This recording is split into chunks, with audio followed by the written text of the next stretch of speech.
Hello guys, welcome back to the channel for another video, and today we're going over the concept of completion. Now, what is completion? What do we define it as? Well, if you take a quick peruse at the Oxford Dictionary, you'll see that completion refers to the point at which something reaches the state of being finished. But when we talk about JRPGs, what is that point of being finished? This is where the thought process splits. Some people consider the ending of the story to be the finish and thus move on after the credits roll, which is the camp I fall under, while others will look at the 100% marker, normally represented as, say, a platinum trophy or all-encompassing achievements. In that regard, when that accolade is earned, it represents the idea that that player has surpassed everything that the game has to offer, and they get recognition for doing so in this visual reward.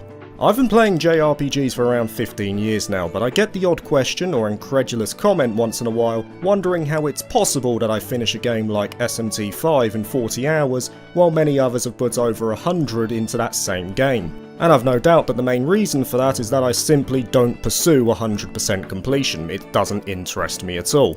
There are only a handful of games that I have, quote, 100%ed, and they're not even JRPGs. They were games like Super Mario 64 and collecting 120 stars, or The Legend of Zelda The Wind Waker and getting all the charts and heart pieces. With JRPGs though, I never get the urge to 100% these games, and it's just the way I prefer to play. Of course, I've got nothing against people who like to do so themselves, we all enjoy these differently, but for me, there are several reasons why I choose to move on after a certain point, long before those achievements are earned. Here are the reasons why I am not a JRPG completionist. And the first point works in tandem with another rule that I often stick to with this genre. Generally speaking, playing through a game once is enough for me. I've seen what it has to offer, I've understood its mechanics, and I've witnessed the story play out. The story in particular is the main reason for this thought process though. For all intents, JRPGs are my favourite genre, mainly because of these stories. They are often filled with rich lore, great presentation, and are notably narrative focused. I know when I play a JRPG, I am going to experience some sort of linear plot, and they often deliver. This is where the majority of my satisfaction lies. I've made no secret that the thing I look for most in a JRPG is that story. If it has an amazing plot yet mediocre gameplay, I'll likely prefer it to a game that has amazing gameplay but a terrible story.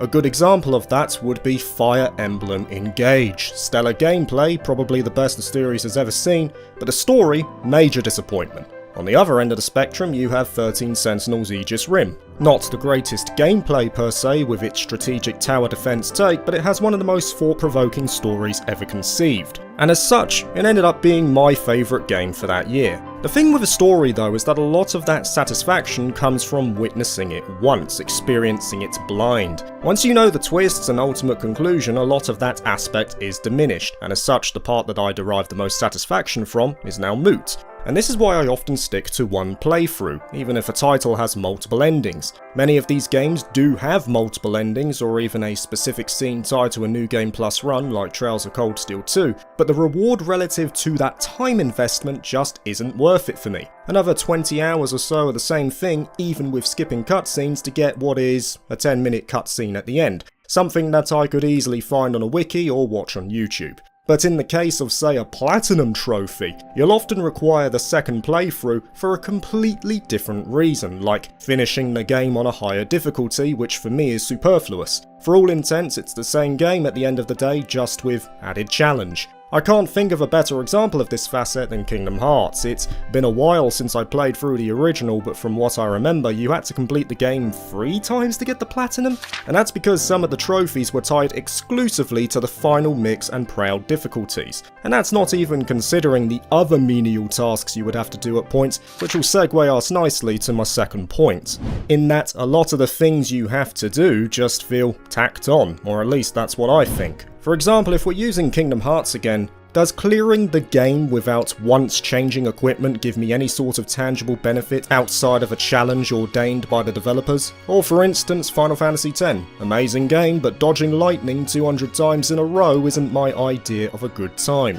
Trails games, my favourite series of all time, even they aren't immune to inconsequential tasks. Scanning all the enemies, including the different phases of the bosses to fill out the compendium, sure, there's a strategic element to doing so, especially at the higher difficulties, but having it as a requirement to get the achievement, not exactly enjoyable. And then, there's the reboot of Sakura Wars and its dreaded minigame of Koi Koi. For all intents, 2019 Sakura Wars is an easy platinum in many respects. A lot of the stuff you need to do can be achieved in one playthrough in a relatively short runtime.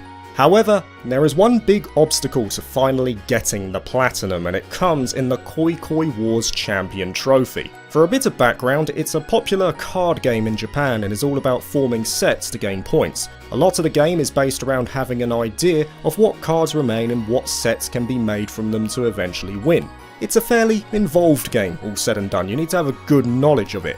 Sakura Wars decided to bring Koi Koi in as a minigame for this reboot. No problem with that, as for all intents it is a Japanese game. But this minigame is not only split into various difficulties, it's also heavily luck-based. Sure, you can make educated guesses based on what cards have already been played, but you'd still need a decent understanding of the sets as a baseline, along with a good degree of fortune too.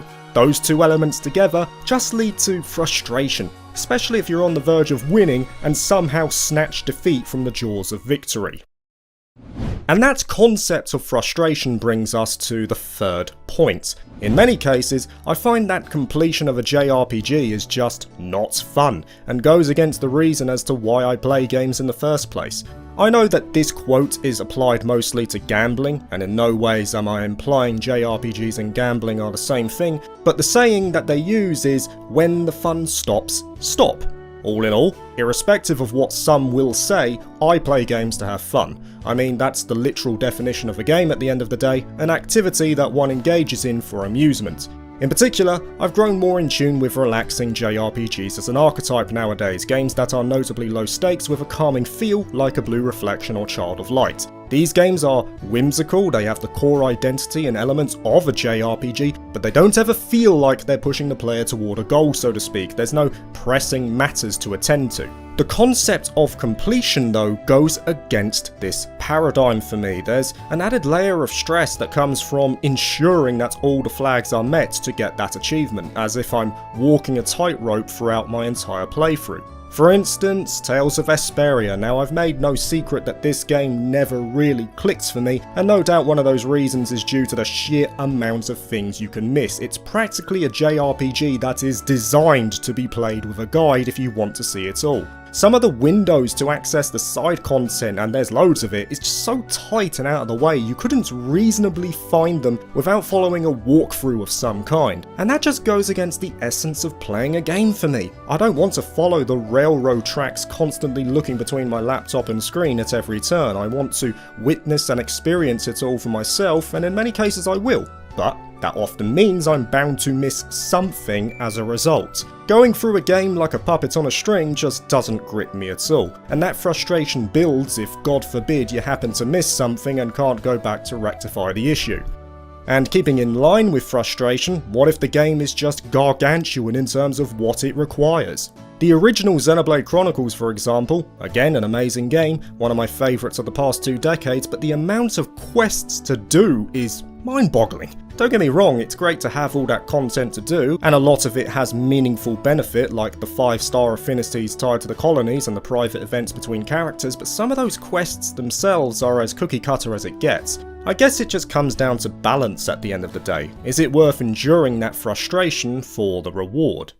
And that brings us to the fourth point, in that, are the tasks related to completion actually worth it? Do they add any meaningful value to the game itself? Now, that aspect is going to vary between players. We all have different opinions as to what we believe contributes to the value of a game. But when I see articles or interviews that state this game has a main story of over 50 hours with 30 more for completionists, my first thought immediately jumps to, are those extra hours actually worth it in some way? Do they add value to the initial 50 hours of the game as a whole? Now for me, valuable content comes from anything that is tied to the story or characters. Any sort of content that contributes to progression in the story or the arcs of the characters is what I consider to be meaningful content. So for example, a side quest that details more about the backstory of a character and their motivations is what I consider to be good content. On the other hand, jumping on the head of an enemy 100 times in, say, Super Mario RPG Remake does indeed get a reward in a new item, but is it really worth doing so for the amount of annoyance it can spawn, and does it actually lead to any meaningful payoff in the narrative? It might act as a means to an end, but it doesn't directly contribute to any extra tidbit for the story itself.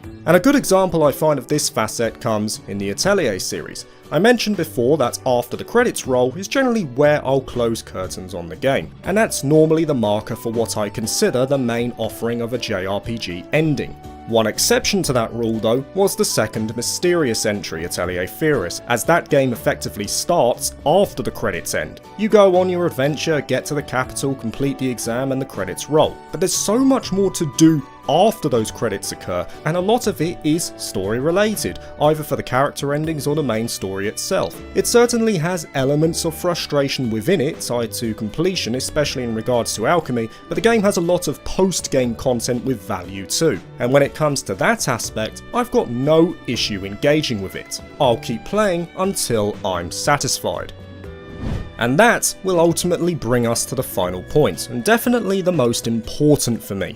When I'm satisfied with what I've seen, and I've done everything that I feel a game has to offer, I'm perfectly fine in moving on. My concept of 100% is more valuable to me than what developers decide as 100%. So for instance, completing the main story, going through a fair number of the side quests, grinding out levels for the later challenges and making them a doddle a la Dragon Quest XI Act 3, that's fun for me. I get enjoyment from doing that. But when that enjoyment stops and I'm just wandering the world looking for stuff to do but not finding any more, that's when I'm happy to put the controller down and move to the next game, forget the requirements of getting a trophy. Ultimately, the idea of a trophy just doesn't have any weight to me. I get no sense of gratification from doing it. I might get a dopamine hit for about 10 seconds, something that I can take personal pride in, but other than myself, who is gonna care?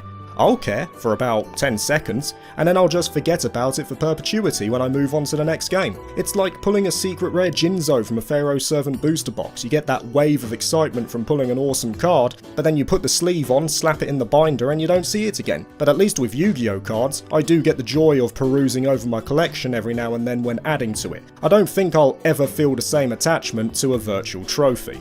Like I said at the beginning of the video, I'm not aiming this as a slight against completionists. People can play games however they want. We all derive satisfaction and enjoyment in different ways. But for me, I'm happy to play these games at my own pace. And when that fun ends for me, the game ends. It's an approach that has worked for me for many years, and I'll keep playing in my own way until I hang up my controller for good. Thank you for watching this video. If you liked it, please like and subscribe for more JRPG content, and consider joining my Patreon if you're interested. Peace.